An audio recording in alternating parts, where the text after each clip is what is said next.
Hi everyone, welcome to my channel. 14 సంవత్సరాల తర్వాత కేంద్ర ప్రభుత్వం పాస్పోర్ట్ ఫీజులని పెంచింది. ఈ పెరిగిన ఫీజులు వచ్చేసి 2026 జూలై 1వ తేదీ నుంచి అమల్లోకి రానుంది.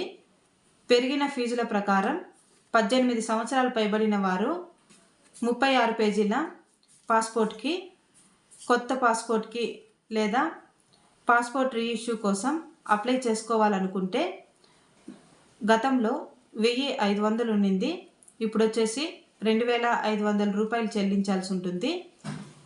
ఇదే 36 పేజీల పాస్పోర్ట్కి తత్కాల్ పథకంలో అప్లై చేసుకోవాలనుకుంటే 3500 నుంచి 5000కు పెరిగింది. అలాగే 60 పేజీల పాస్పోర్ట్కి అప్లై చేసుకోవాలనుకుంటే 2000 నుంచి 3500కు పెరిగింది. ఇదే 60 పేజీల పాస్పోర్ట్ని తత్కాల్ పథకంలో అప్లై చేసుకోవాలనుకుంటే 4000 ఉన్న ఫీజు వచ్చేసి 6000కు పెరిగింది. ఒకవేళ పాస్పోర్ట్ పోగొట్టుకున్నట్లయితే 36 పేజీల కొత్త పాస్పోర్ట్కి 5000, అలాగే ఇదే పాస్పోర్టు తత్కాల్లో అయితే 7500 రూపాయలు చెల్లించాల్సి ఉంటుంది.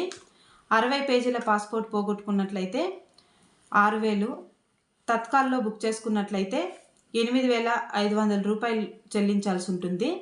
18 ఏళ్ల వయసు పైబడిన వాళ్ళు 36 పేజీల పాస్పోర్ట్